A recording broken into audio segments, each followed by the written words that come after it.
Bonjour à tous, nous allons aujourd'hui voir les formules de Simpson. Alors à quoi servent ces formules? Elles servent à factoriser une expression trigonométrique. Alors qu'est-ce que ça veut dire encore factoriser une expression trigonométrique? Eh bien ça signifie tout simplement transformer une somme ou une différence en un produit. Ceci nous permettra entre autres de résoudre des équations trigonométriques un peu compliquées et d'utiliser la règle du produit nul. Donc, ce que nous cherchons à trouver, ce sont des formules qui permettraient par exemple de transformer le sinus d'un angle plus le sinus d'un autre angle en un produit de nombres trigonométriques. Alors, nous allons pour ce faire utiliser les formules d'addition que nous avons démontrées en début de cours, et vous avez vu que j'ai ici numéroté chacune de ces formules. Pourquoi? Parce que nous allons les associer deux à deux. En fait, si je fais la formule 1 plus la formule 2, eh bien je vois que le sinus bêta fois le cos alpha va être simplifié avec moins sinus bêta cos alpha. Et je vais garder uniquement du sin alpha cos bêta plus du sin alpha cos bêta. Donc en additionnant ces deux formules, eh bien j'obtiens que le sinus alpha plus bêta plus le sinus alpha moins bêta est égal à 2 fois le sinus alpha fois le cos bêta. Je fais la même chose et j'associe finalement ces différentes expressions de différentes façons. Dans ce cas-ci, on va faire la différence de la première et la deuxième, ici la somme de la troisième et la quatrième, et la différence de la troisième et la quatrième. Et donc j'obtiens déjà ici, je vois que je passe effectivement d'une différence à d'une différence à un produit, d'une somme à un produit, aussi d'une différence à un produit, etc. Alors, je vais faire une petite manipulation qui va nous permettre d'exprimer tout ça comme étant le sinus. Vous voyez qu'ici j'ai alpha plus bêta et j'ai alpha moins bêta. Ce qui m'intéresserait, c'est avoir le sinus d'un angle plus le sinus d'un autre angle. Et donc j'ai posé alpha plus bêta qui vaut P et alpha moins bêta qui vaut Q. On va utiliser un petit truc que vous avez vu normalement en troisième. Donc je vais poser L1 la première ligne, la première équation L2 la deuxième, et je vais associer ces deux équations pour mettre en évidence alpha que je vais exprimer en fonction de P et Q, et bêta que je vais exprimer en fonction de P et Q aussi. Alors si j'additionne les deux premières lignes, enfin les deux lignes, ou que je les soustrais, je vais obtenir deux résultats différents. Si j'additionne la première à la deuxième, je vois bien que je vais obtenir 2 alpha et que les bêtas vont s'annuler. Donc j'obtiens 2 alpha est égal à P plus Q. Et si je les soustrais, j'aurai bêta moins bêta, ça va me donner 2 bêta. Et alpha moins alpha va me donner 0. Donc j'obtiendrai bien 2 bêta est égal à P moins Q. Alors j'isole maintenant tout simplement alpha et j'obtiens alpha est égal à P plus Q sur 2 et bêta égale à P moins Q sur 2.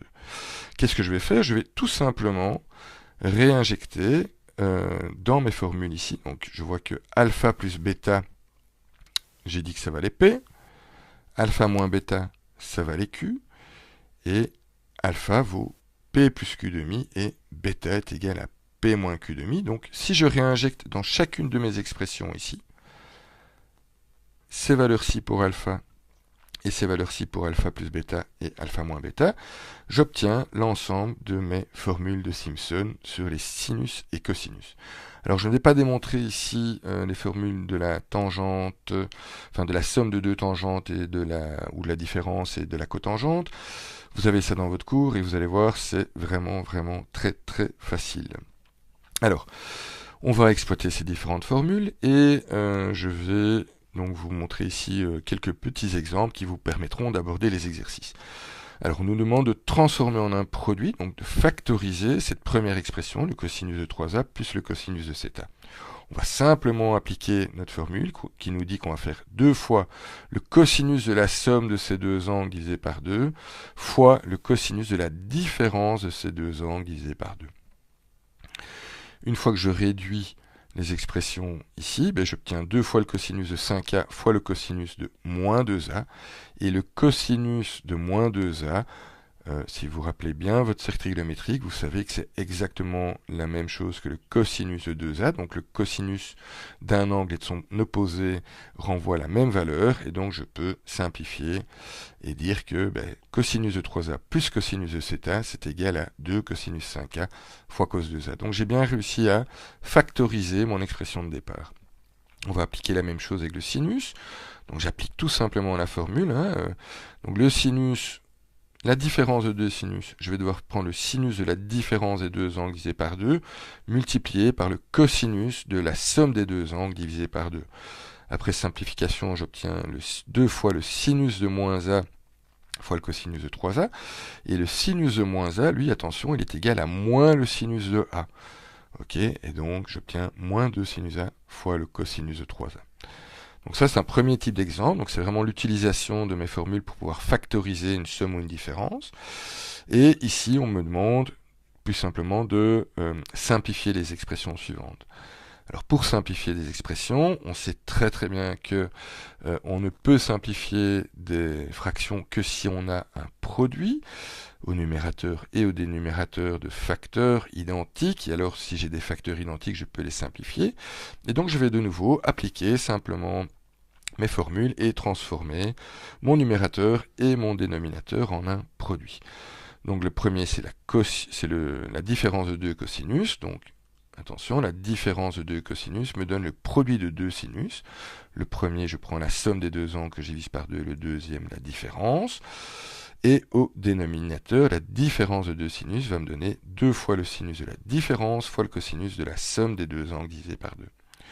Je réduis mes fractions, je simplifie mes 2, et il me reste au numérateur sinus de 2a fois sinus de moins a. Ça, on sait que ça va me donner moins le sinus de a. Et au dénominateur, voilà, ce sont des calculs assez simples. Et donc j'obtiens moins sinus de a sur sinus a, fois sinus a divisé par sinus a fois cos 2a. Je simplifie et j'obtiens moins sinus 2a sur cos 2a, ce qui me donne moins tangente 2a. Donc j'ai vraiment, vous voyez que cette expression-ci de départ, par rapport à mon expression d'arrivée, c'est tellement plus simple de pouvoir travailler sur la fonction tangente que sur cette expression un petit peu compliquée.